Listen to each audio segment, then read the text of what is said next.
जय Hind and hello guys, स्वागत है आपका आपके अपने YouTube चैनल ज्ञानदेह होस्ट में। और इस वीडियो में मैं आपको बताने वाला हूं रेलवे रिक्रूटमेंट बोर्ड यानी कि आरआरबी असिस्टेंट लोको पायलट यानी कि ALP ऑनलाइन फॉर्म 2025 के बारे में। गाइस यहां पर लेटेस्ट अपडेट के साथ में और जो आपके सामने प्रॉब्लम आ रही है SORA फॉर्म भरते समय उनके सोल्यूशन के साथ में वीडियो आपके लिए बनाई जा रही है स्पेशली, ताकि जो भी आपके सामने इशू है आप उसको सोल्व करते हुए अपने फॉर्म को बिना किसी मिस्टेक के भर सके और अपने फॉर्म को रिजेक्ट होने से बचाए। तो वीडियो को आपको बहुत ही अच्छे से आराम से जो मैं आपको डिटेल्स बता रहा हूं वो देखनी है और जो मैं आपको दिखा रहा हूं वो आपको समझनी है।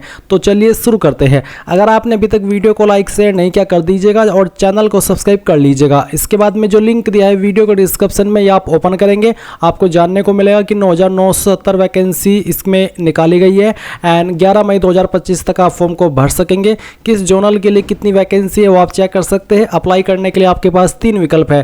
पहला 10वीं तो आपके पास कंपलसरी होनी ही चाहिए। सेकंड आपके पास ITI होनी चाहिए। अगर ITI नहीं है तो आपके पास डिप्लोमा होना चाहिए। डिप्लोमा नहीं है तो आपके पास डिग्री होनी चाहिए। तो आप अप्लाई कर सकते हैं। एज लिमिट 18 से 30 साल के बीच है। और अगर बात करें फीस की तो जनरल OBC EWS के लिए 500, SC ST ex serviceman female EBC के लिए 250। एक चीज़ इसमें वही पुराने वाली एप्लीकेबल है कि अगर आप SC ST है या फिर एक्स सर्विसमैन है या फीमेल है तो आपको जो फीस है 250 रुपये जो आप दे रहे हैं ये आपको पूरी की पूरी रिफंड कर दी जाएगी जब आपका CBT फर्स्ट यानी कि पहले टियर का एग्जाम हो जाएगा। और अगर आप जनरल OBC EWS है तो आपको 400 रुपये फीस रिफंड कर दी जाएगी जब आप आपका CBT फर्स्ट दे देंगे। ये चीज़ आपको समझ आ गई।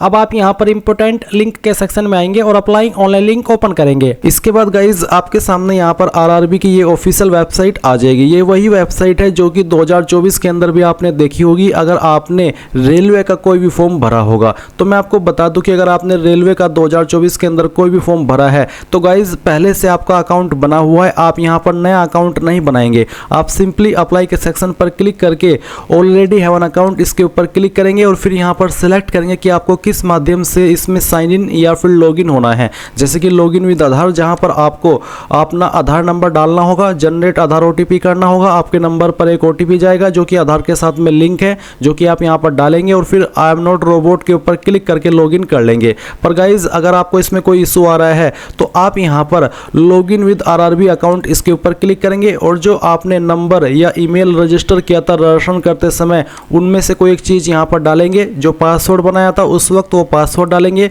और फिर यहाँ पर आई एम नॉट रोबोट के ऊपर क्लिक करके लॉगिन कर लेंगे। एक चीज़ यहाँ पर ये आती है कि आपको आपका नंबर या ईमेल तो याद है पर अपना पासवर्ड आप भूल गए हैं, तो फिर आप यहाँ पर ऐसे में फॉरगॉट पासवर्ड के ऊपर क्लिक कीजिएगा।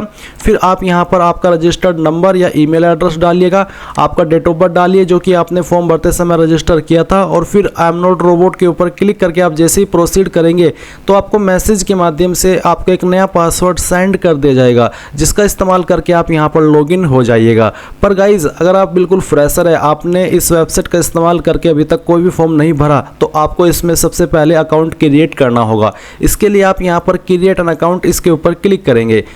नाउ गाइज आपके सामने यहाँ पर कुछ ऐसा इंटरफेस आएगा और यहाँ पर आपको यही बोला गया है कि अगर आपने 2024 के अंदर कोई भी CEN का फॉर्म भरा था तो आपको इसमें रजिस्टर दोबारा करने की आवश्यकता नहीं है, आप पुरानी इन्फॉर्मेशन से लॉगिन हो सकते हैं। और ये चीज़ मैं आपको पहले ही क्लियर कर चुका हूँ, तो आप इस इंस्ट्रक्शंस को यहाँ से ओके कर दीजिए।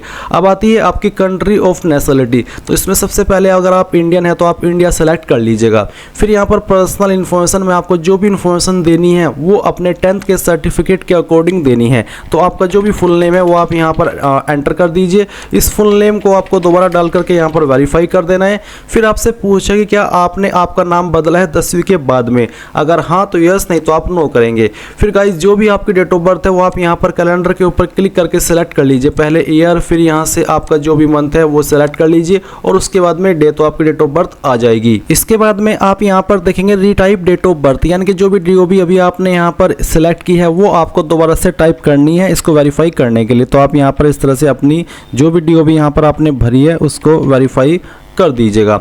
ये करने के बाद आप देखेंगे जेंडर, तो आपको आपका जेंडर सेलेक्ट कर लेना है, मेल, फीमेल या फिर ट्रांसजेंडर, और उसके बाद में इसको दोबारा सेलेक्ट करके वेरीफाई करना है। फिर आप यहाँ पर फादर नेम डालेंगे। फादर नेम भी आपका 10th के सर्टिफिकेट के अकॉर्डिंग होना चाहिए। पूरा नाम डालिएगा और उसको दोबारा डाल करके वेरीफाई कर दीजिएगा। फिर आएगा मदर नेम, तो आपको माता जी का नाम यहाँ पर अपनी देना है और इसको भी आपको दोबारा से डाल करके वेरीफाई कर देना है।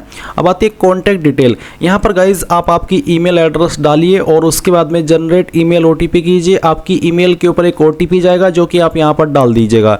फिर सेम वे में आप अपना नंबर डालेंगे जो कि आप रजिस्टर करना चाहते हैं और फिर उसके बाद में जनरेट मोबाइल ओटीपी के ऊपर क्लिक करेंगे। नंबर ओटीपी आएगा नंबर के ऊपर और वो यहाँ पर डाल दीजिएगा। इसके बाद आप यहाँ पर देखेंगे Aadhaar verification. Please enter your Aadhaar card number या फिर वर्चुअल आईडी। वर्चुअल आईडी जो होती है 16 डिजिट की वो भी आप दे सकते हैं या फिर अपना 12 डिजिट का आधार नंबर भी दे सकते हैं। तो कोई एक चीज़ आप यहाँ पर डाल दीजिए और फिर उसके बाद में आप ओटीपी वेरिफिकेशन करना चाहते हैं या फिर फिंगरप्रिंट वेरिफिकेशन। अगर आपके पास बायोमेट्रिक मशीन है तो आप फिंगरप्रिंट वेरिफिकेशन भी सेलेक्ट कर सकते हैं। और अगर आपको वो नहीं है और आपका नंबर आधार के साथ में लिंक है और आपके पास वो नंबर है अवेलेबल तो आप ओटीपी वेरिफिकेशन सेलेक्ट कीजिएगा और जनरेट आधार ओटीपी के ऊपर क्लिक कीजिएगा। देन आपके नंबर के ऊपर एक ओटीपी आएगा जो कि आप यहाँ पर डालिएगा और उसके बाद में आप यहाँ पर वेरीफाई के ऊपर क्लिक कीजिएगा। गाइज मैं आपको बता दूं जो भी जानकारी आप इस सेक्शन के अंदर भर रहे हैं रजिस्ट्रेशन करते समय क्रिएट एन अकाउंट में आकर के, ये वो जानकारी है जो कि आपकी बाद में भी एडिट या मॉडिफाई नहीं होगी, भले ही आपको एडिट मॉडिफाई करने के लिए समय क्यों ना दिया जा रहा हो। इनमें से कोई भी जानकारी आप बाद में एडिट नहीं कर सकते, इसलिए बहुत ही अच्छे से सभी जानकारी अच्छे से टाइम लगा करके एक स्पेलिंग के साथ में चेक करनी है, नहीं तो बाद में बहुत पछताओगे अगर आपने जल्दबाजी के अंदर इसमें कोई भी गलती कर दी, क्योंकि बाद में इस जानकारी को आप बिल्कुल भी एडिट नहीं कर पाएंगे। तो ये चीज़ आपने कर ली। अब आप यहाँ पर टिक करेंगे और उसके बाद में आप एक पासवर्ड बनाएंगे। पासवर्ड आपका कैसा हो उसका एग्जांपल आप यहाँ पर देख लीजिए। इसमें पासवर्ड में इंग्लिश का कैपिटल लेटर होना चाहिए, स्मॉल लेटर होना चाहिए, एक स्पेशल कैरेक्टर होना चाहिए और साथ ही डिजिट। कुछ इस तरह का पासवर्ड आप बना लेंगे और उसको दोबारा डाल करके यहाँ पर वेरीफाई कर देंगे। देन गाइज आप यहाँ पर आई एम नॉट रोबोट इसके ऊपर क्लिक करेंगे। इसके ऊपर क्लिक करने के बाद जो भी जानकारी आपने भरी है वो आप यहाँ पर preview and create an account इसके ऊपर क्लिक करके रीवेरीफाई कर लेंगे। अगेन आप उसको अच्छे से चेक कर लीजिएगा, टाइम लगा करके। यहाँ पर आपके सामने सभी डिटेल्स जो आपने भरी है उसका प्रीव्यू आएगा। जब आपको लगे कि हाँ सभी जानकारी सही है और कोई भी जानकारी मैं एडिट नहीं करना चाहता, कोई भी जानकारी मुझे ऐसा नहीं लग रहा है कि हाँ गलत हो गई है, तो आप यहाँ पर सभी जानकारी चेक करने के बाद प्रोसीड के ऊपर क्लिक करेंगे। जैसे ही आप प्रोसीड कर देंगे तो आपका जो रजिस्ट्रेशन है वो सक्सेसफुल हो जाएगा। गाइज मैंने पहले से इस वेबसाइट के ऊपर अकाउंट बना करके रखा है, इसलिए मैं यहाँ पर अब आपको आगे का प्रोसेस बताता हूँ। तो जैसे ही आप यहाँ पर इसमें रजिस्टर हो जाएंगे, आप यहाँ पर इस वाले सेक्शन के ऊपर आएंगे जहाँ से आपको साइन इन करना है। तो आप यहाँ पर लॉगिन विद आरआरबी अकाउंट इसके ऊपर क्लिक करेंगे और जो नंबर अभी आपने रजिस्टर किया है या फिर ईमेल रजिस्टर किया है वो यहाँ पर डालेंगे और जो पासवर्ड अभी आपने बनाया है अपनी मर्जी से वो पासवर्ड डालेंगे और आई एम नॉट रोबोट के ऊपर इसके ऊपर क्लिक करेंगे एंड देन लॉगिन के ऊपर क्लिक करेंगे। अब आपके सामने यहाँ पर 2 फैक्टर ऑथेंटिकेशन का इंटरफेस आएगा। तो आपको यहाँ पर बताना है कि आप कौन से माध्यम पर ओटीपी वेरिफिकेशन करना चाहते हैं, ईमेल पर ओटीपी चाहते हैं या फिर नंबर पर। तो जिस पर भी चाहते हैं वही आप सिलेक्ट करिएगा, फिर उसी के ऊपर आपको ओटीपी देखने को मिल जाएगा। वो ओटीपी आपको यहाँ पर एंटर करना है और उसके बाद में आप यहाँ पर इसमें और लॉगिन के ऊपर क्लिक करेंगे। इसके बाद गाइज आपके सामने कुछ ऐसा इंटरफेस आएगा जहां पर आप देख सकते हैं अकाउंट वेरीफाइड विद आधार, यानी कि आधार के साथ में अकाउंट वेरीफाई है। और मैं यहां पर आपको आगे फॉर्म को कैसे फिल करना है इसके बारे में संपूर्ण जानकारी देने वाला हूं। तो आप ऑनलाइन एप्लीकेशन के सेक्शन में आएंगे और यहां पर आपको आपका जोन सेलेक्ट करना है जिसके अंदर आप अप्लाई करना चाहते हैं। ये सिलेक्ट करने के बाद में आप I am not currently liberate by any RRB और आरआरसी इसके ऊपर क्लिक करेंगे और नेक्स्ट के ऊपर क्लिक कर देंगे। अब गाइज ऊपर की तरफ आपकी वो इन्फॉर्मेशन आएगी जो कि आपने रजिस्ट्रेशन करते समय भरी थी और यहाँ पर आपको जो इन्फॉर्मेशन भरनी है वो आपको भरनी है मैरिटल स्टेटस से। तो आप बताएंगे कि आपका स्टेटस क्या है, अनमैरिड हो या फिर मैरिड हो, जो भी है वो आप सिलेक्ट कर लीजिएगा। रिलीजन आपका क्या है वो आपको सिलेक्ट कर लेना है। फिर पूछे do you wish to avail fee exemption, यानी कि जो फी एग्जाम्शन मिलती है SC ST OBC SC ST को और फीमेल को, क्या वो आप लेना चाहते हैं। तो अगर आप वो लेना चाहते हैं तो आप यस करेंगे, नहीं लेना चाहते हैं तो आप नो करेंगे। तो मैं सभी को यही कहूँगा कि आप इसमें यस करिएगा, क्योंकि अगर आप ये चीज़ यस कर रहे हैं तो इसका मतलब है फिर जो आपको बाद में फीस रिफंड होती है वो आपको रिफंड कर दी जाएगी। और अगर आप इसमें नो कर देते हैं तो फिर आपको आपकी फ़ीस टियर फर्स्ट का एग्ज़ाम हो जाने के बाद भी, CBT फर्स्ट का एग्ज़ाम हो जाने के बाद भी वापस नहीं होगी। इसलिए सभी कैटेगरी कैंडिडेट इसमें यस ही करिएगा। उसके बाद में आता है मदर टंग, तो आपकी मातृभाषा कौन सी है वो आपको सेलेक्ट कर लेनी है। फिर है choice of language for examination, examination के लिए कौन सी लैंग्वेज आप रखना चाहते हैं जिसमें कि आपको अपना एग्जाम देना है। जो लैंग्वेज आप यहाँ पर आप सेलेक्ट कर लेंगे यही लैंग्वेज में फिर आपको एग्जाम देना होगा। फिर है permanent visible mark of identification, आपकी बॉडी के ऊपर वो निशान जिससे आपकी बॉडी की पहचान होती है। ये निशान आपकी बॉडी के ऊपर कहीं पर भी हो सकता है और ये इसलिए लिया जाता है ताकि आप अपनी जगह पर किसी और से एग्जाम न दिलवा दे। अगर आप ऐसा करते हैं तो ऐसे में ये जो आइडेंटिफिकेशन मार्क आप बता रहे हैं ये निशान ही चेक होता है। इसके बाद दूसरा मार्क, तो अगर आपकी बॉडी के ऊपर एक ही मार्क है ऐसा कोई परमानेंट जलने कटने का, तो वो आप पहले वाले में लिख दे और दूसरे में आपको नो मार्क लिख दीजिएगा या फिर नो अदर मार्क ऐसा आप लिख सकते हैं।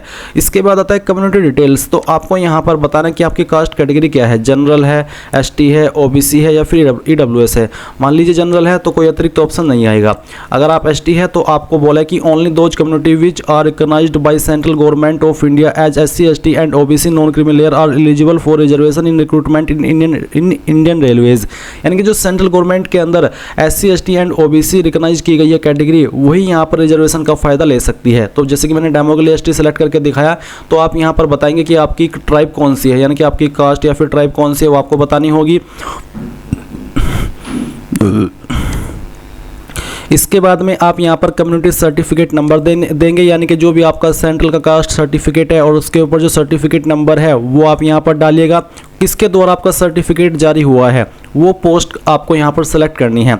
आपका सर्टिफिकेट जनरली डीएम, तहसीलदार, नायब तहसीलदार, कलेक्टर, इन पोस्ट के अधिकारी द्वारा जारी होता है। तो इनमें से जिस भी पोस्ट के अधिकारी ने जारी किया है वही आपको सेलेक्ट कर लेनी है। ये चीज़ें आपको आपके सर्टिफिकेट के ऊपर देखने को मिल जाएगी, वहाँ से आप चेक करके इसको भरिएगा। अगर इसमें कोई इशू आ रहा है तो आप कमेंट के माध्यम से बोलिएगा। देन नेक्स्ट वीडियो में मैं आपको लाइव दिखाऊंगा आपका सर्टिफिकेट सेंट्रल का जैसा होता है और फिर वहाँ पर कौन सी जानकारी कहाँ पर लिखी हुई होती है वो आपको मैं बता दूंगा। इसके बाद है इश्यूइंग स्टेट, कौन सी स्टेट से आपका सर्टिफिकेट इशू हुआ है वो आप सेलेक्ट कर लेंगे और किस डेट में इशू हुआ है वो डेट भी आपको यहाँ पर सेलेक्ट कर लेनी है। फिर पूछे कि क्या आपको जो फ्री रेल ट्रैवल पास मिलता है SC ST को, क्या आप वो लेना चाहते हैं। अगर हाँ तो यस, और यस करने पर आपको आपका नियरेस्ट रेलवे स्टेशन बताना होगा और साथ ही साथ जो आपका वैलिड कास्ट सर्टिफिकेट है वो आपको अपलोड करना है PDF के फॉर्मेट में, जिसका साइज 400 KB से कम रहना चाहिए। तो ये चीज़ मैंने बता दी। अब अगर आप मान लीजिए अपना फॉर्म OBC कैटेगरी से भर रहे हैं तो आप OBC सेलेक्ट करेंगे और इसके बाद में यहाँ पर आपको पूछा कि क्या आप क्रीमी लेयर में आते हैं। अगर आप आते हैं तो यस करेंगे और यस करने के बाद में आपको name of the caste, community certificate number और किसके द्वारा जारी हुआ है उस पोस्ट का नाम, उसके बाद में इस स्टेट और फिर आपका किस डेट में जारी हुआ है वो डेट, तो ये चीज़ बतानी होगी। इसके बाद गाइज आप यहाँ पर नीचे की तरफ आएंगे और देखेंगे पोस्टल एड्रेस डिटेल। तो जो आपका एड्रेस है वो आप यहाँ पर बताइए। आपकी स्टेट सेलेक्ट कीजिए पहले, फिर आपकी डिस्ट्रिक्ट, उसके बाद में आपका एड्रेस क्या है वो एड्रेस सेलेक्ट कर लेंगे। आपकी प्रेजेंट नियरेस्ट सिटी या फिर मेजर टाउन कौन सा है वो आप यहाँ पर एंटर करेंगे और अपना पिन कोड भी डाल देंगे। इसके बाद अगर आपका प्रेजेंट और परमानेंट एड्रेस एक है, अलग अलग नहीं है, तो आप यहाँ पर इस बॉक्स को टिक कर दीजिएगा। इसको टिक करने के बाद आपने जो इन्फॉर्मेशन प्रेजेंट एड्रेस में भरी है वो परमानेंट एड्रेस में भी आ जाएगी, पर अगर अलग अलग है तो अनटिक करके अलग से आप अपना परमानेंट एड्रेस भर सकते हैं। और फिर गाइज सभी जानकारी चेक करते हुए आप सेव करेंगे और उसके बाद नेक्स्ट के ऊपर क्लिक कर देंगे। अब आपके सामने यहाँ पर कुछ अन्य जानकारी आ चुकी है जहाँ पर आपको कुछ सवालों के आंसर करने हैं, जैसे कि क्या आप एक्स सर्विसमैन है, अगर हाँ तो यस, नहीं तो आपको नो करना है। फिर है क्या आप इकोनॉमिकली बैकवर्ड क्लास से आते हैं, ABC सर्टिफिकेट होल्डर है, अगर हाँ तो यस, नहीं तो यहाँ पर भी आपको नो करना है। फिर है are you an employ of Indian railways, क्या आप इंडियन रेलवेज के एम्प्लॉय है, अगर हाँ तो यस, नहीं तो यहाँ पर भी आपको नो करना होगा। फिर है current employment details, name of the current department organization, तो आपका कोई करंट डिपार्टमेंट है जैसे कि सेंट्रल गवर्नमेंट, स्टेट गवर्नमेंट या PSU तो आप बताएंगे। अगर आप नहीं है, बेरोजगार है, तो आप नॉट एप्लीकेबल के ऊपर क्लिक कीजिएगा। उसके बाद details of course completed act apprentice, are you a course completed act apprentice in railway establishment and processing NAC guaranteed by NCVT, क्या आपने आपका अप्रेंटिसशिप कर लिया है और आप यहाँ पर NCVT के द्वारा आपका जो सर्टिफिकेट है वो प्राप्त करने वाले हैं, अगर हाँ तो यस, नहीं तो आप नो करेंगे। अब आपको यहाँ पर आपकी बैंक की डिटेल्स देनी है जहाँ पर आपकी फीस को रिफंड किया जाएगा। तो गाइज इसमें आप refund of fee account holder name, यानी कि किस नाम पर बैंक अकाउंट है वो नाम डालेंगे। फिर यहाँ पर अकाउंट का नंबर डालेंगे, उसको दोबारा डाल करके वेरीफाई करेंगे और उसके बाद refund of fee bank IFSC code, यानी कि जो आपका बैंक का IFSC कोड है वो यहाँ पर भरिएगा। ये आपको आपकी चेकबुक या फिर पासबुक के ऊपर मिल जाएगा। जैसे ही आप ये डालने के बाद कंफर्म करेंगे तो आपको बैंक नेम और आपका बैंक का एड्रेस ऑटोमेटिकली देखने को मिलेगा कि फैच कर लिया गया है। इसके बाद आप यहाँ पर सेव करेंगे और फिर नेक्स्ट के ऊपर क्लिक कर देंगे। अब आपके सामने क्वालिफिकेशन की जानकारी आ चुकी है। मैंने ये जानकारी पहले से भर रखी है क्योंकि मेरा अकाउंट पहले से क्रिएटेड है, पर मैं आपको फिर भी ये जानकारी बताने वाला हूँ। तो आप सबसे पहले 10वीं की इन्फॉर्मेशन भरिएगा, जिसमें कि आपको यहाँ पर अपनी स्टेट बतानी है जहाँ से आपने आपकी 10वीं की है, फिर डिस्ट्रिक्ट बतानी है, उसके बाद में बोर्ड का नाम बताना है कि किस बोर्ड से आपने आपकी 10वीं की है, किस डेट में पास कर ली थी वो डेट भी आप सेलेक्ट कर लेंगे कैलेंडर के ऊपर क्लिक करके, और 10वीं का रोल नंबर भी आप यहाँ पर डाल देंगे। फिर आपको 10वीं का जो सीरियल नंबर है सर्टिफिकेट का वो यहाँ पर डालना है, या फिर उसके ऊपर कोई सर्टिफिकेट नंबर है वो भी आप डाल सकते हैं, या तो सीरियल नंबर या फिर सर्टिफिकेट नंबर। ये डालने के बाद में आप यहाँ पर इसको ऐड कर देंगे तो ये क्वालिफिकेशन की जानकारी आपकी ऐड हो जाएगी। ये जैसे ही आपकी क्वालिफिकेशन की जानकारी ऐड हो जाए तो आप यहाँ पर क्वालिफिकेशन के सेक्शन पर अगेन आएंगे और बताएंगे कि आप 3 ईयर डिप्लोमा के माध्यम से इसमें अप्लाई कर रहे हैं, या फिर डिग्री इन इंजीनियरिंग, या फिर ITI, या फिर NAC। अगर मान लीजिए 3 ईयर डिप्लोमा दे रहे हैं तो आप ये सेलेक्ट करेंगे। फिर आपका डिसिप्लिन बताएंगे कि कौन सा इनमें से डिसिप्लिन है, स्टेट बताएंगे कि कौन सी स्टेट से आपने किया है, उसके बाद में आप यहाँ पर बताएंगे आपकी डिस्ट्रिक्ट जहाँ से आपने ये किया है, और डिस्ट्रिक्ट बताने के बाद में आप यहाँ पर आपके कॉलेज या फिर यूनिवर्सिटी का नाम एंटर करेंगे, किस डेट में पास कर लेता वो डेट सेलेक्ट कर लेंगे और परसेंटेज यहाँ पर अपनी भर देंगे। फिर आप इसको ऐड के ऊपर क्लिक करके ऐड कर देंगे। पर अगर आपके पास डिग्री है तो आप डिग्री इन इंजीनियरिंग सेलेक्ट कर लेंगे। सेम वे में आप आपका डिसिप्लिन या सब्जेक्ट बताएंगे, स्टेट सेलेक्ट करेंगे, डिस्ट्रिक्ट बताएंगे, कॉलेज या यूनिवर्सिटी का नाम एंटर करेंगे, डेट ऑफ पासिंग और आपकी परसेंटेज। या फिर गाइज अगर आपके पास ITI है, आप उसके माध्यम से एलिजिबल है इसमें अप्लाई करने के लिए, या ITI की जानकारी देना चाहते हैं तो आप यहाँ पर ITI सेलेक्ट करेंगे, अपना ट्रेड बताएंगे कि इनमें से कौन सा ट्रेड है, फिर यहाँ से स्टेट बताएंगे जहाँ से आपने आपकी ITI की है, फिर आपको आपकी डिस्ट्रिक्ट बतानी है जिस डिस्ट्रिक्ट से आपने आपकी ITI की है, आपके इंस्टीट्यूट का नाम देंगे जहाँ से आपने आपकी ITI की है, और कौन सी डेट में पास कर ली थी वो डेट सेलेक्ट कर लेंगे।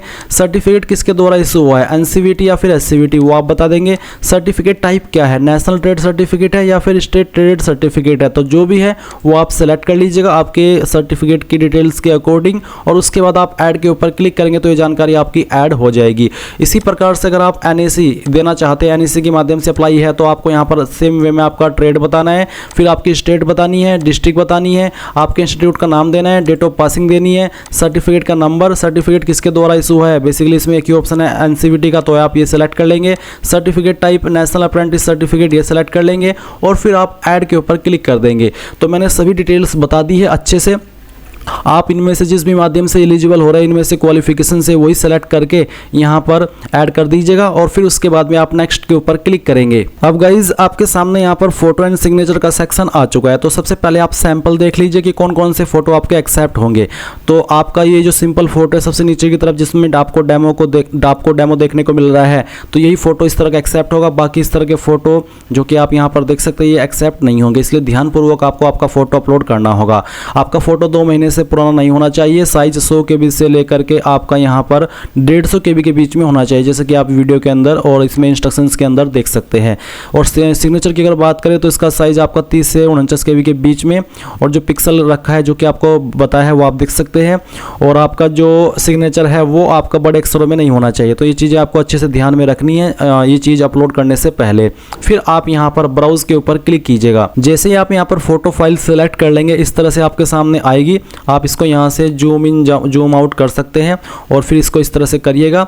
उसके बाद में गाइज आप यहाँ पर देखेंगे कि आपका फोटो आ जाएगा, जैसे कि आप वीडियो में देख सकते हैं। फिर आपको यहाँ पर आपका सिग्नेचर अपलोड करना है, तो आप ब्राउज के ऊपर क्लिक कीजिए और आपके सिग्नेचर की फाइल सेलेक्ट कर लीजिए। तो यहाँ पर गाइज आपका सिग्नेचर आ जाएगा, और इसके बाद गाइज आप यहाँ पर सेव के ऊपर क्लिक करिएगा। इसके बाद आप देखेंगे आपकी दोनों चीज़ सेव हो चुकी है। अब आपको नेक्स्ट के ऊपर क्लिक करना है। नेक्स्ट के ऊपर क्लिक करने के बाद में अगर आपके सामने आता है कि you are not eligible for any of the post under selected RRB, तो इसका मतलब है कि आपने जिस RRB को सिलेक्ट किया है तो आप उसमें किसी भी जो आपकी पोस्ट है उस पर अप्लाई करने के लिए एलिजिबल नहीं है। तो आप यहाँ से ओके करके जहाँ से आपने फॉर्म फिल करना स्टार्ट किया था ऑनलाइन एप्लीकेशन वाले सेक्शन में, तो इसमें आकर के आपको कोई अन्य जोन सेलेक्ट करना है, और फिर सेम जानकारी आपने जो भरी थी वो आपकी सेव है ऑलरेडी। तो आप नेक्स्ट के ऊपर क्लिक करते जाएंगे, और जिस भी जोन के लिए आप एलिजिबल हो रहे हैं किसी भी पोस्ट पर अप्लाई करने के लिए, बेसिकली एक ही पोस्ट है पर उसके लिए अलग अलग प्रेफरेंस हो सकती है जोनल की, तो वो आपको देखने को मिलेगी, जो कि अभी आप आगे इस वीडियो के अंदर जानेंगे। अब गाइज यहाँ पर आपके सामने ये इंटरफेस है जहाँ पर है exemption trade for part B of CBT 2, यानी कि जो आपका CBT 2 है उसका आपको यहाँ पर ट्रेड सेलेक्ट करना है। तो मेरा जो मैंने फिटर से अप्लाई किया, मैं फिटर सेलेक्ट करता हूँ।